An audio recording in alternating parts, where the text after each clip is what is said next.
vidéo, je vais vous expliquer comment démarrer un nœud Opens, donc sur la version A ou la version B.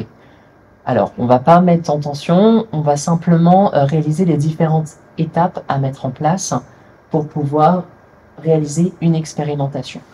Donc, pour ce faire, dans un premier temps, je vais utiliser mon téléphone pour que vous voyez un peu mieux.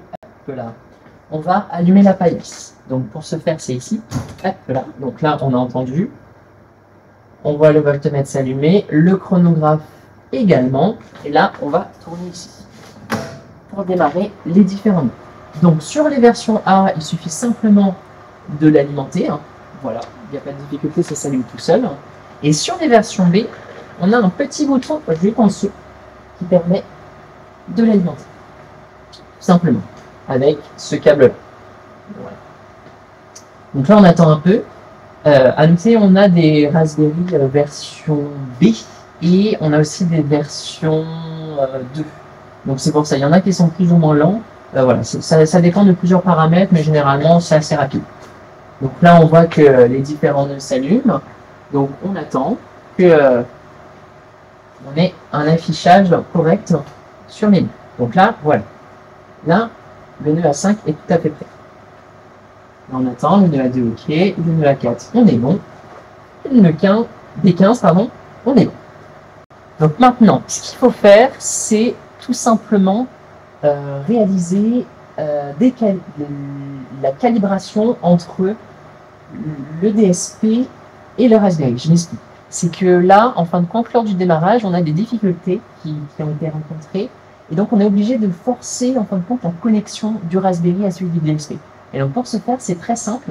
Il y a simplement à appuyer sur le bouton Reset. Donc, sur les versions A, c'est simplement le petit bouton là. On attend simplement que la petite LED bleue s'allume et ensuite on lâche. Voilà. On réalise le même procédé sur les autres. Voilà, très bien. Là également, c'est parfait. Et sur les versions B, il y a simplement un petit bouton ici. Donc, évidemment, là, c'est facile parce que il est sorti, donc il n'y a pas de problème. On peut voir la petite LED là. Ou sinon, ce qu'on fait, on va appuyer et on va attendre que le ventilateur fasse plus de bruit que la normale. Exemple. Voilà. Et ensuite, on lâche. À mon avis, ça s'est pas entendu sur la vidéo, mais vous comprendrez quand vous venez. Donc là, il n'y a pas de souci. Normalement, il n'y a pas de casse et tout ça. On n'est pas sur tension et tout ça. Donc même si vous faites des erreurs à cette étape-là, il n'y a pas de souci. À noter qu'on a du 7 volts ici. Ça, c'est tout à fait normal, même s'il n'y a pas de tension. Voilà. C'est tout à fait normal.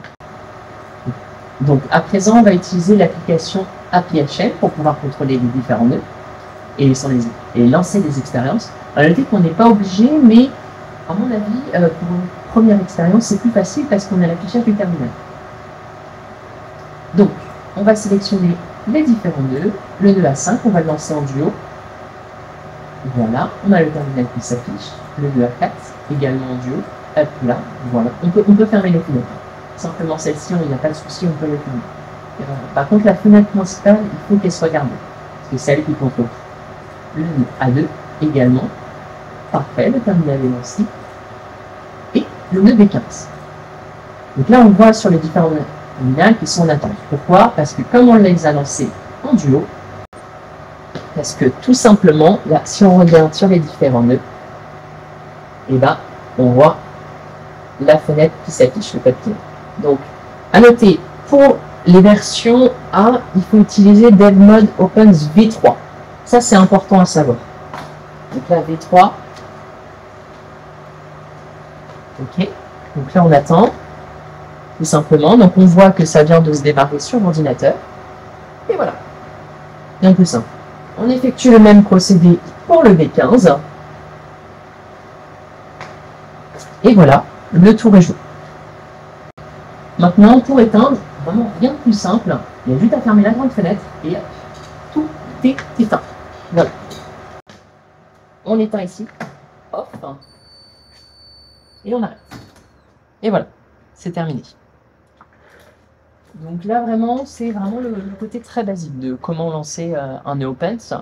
Dans la prochaine vidéo, là, on va rentrer un peu plus dans les détails, comment contrôler tout un parc et comment mettre en tension, etc.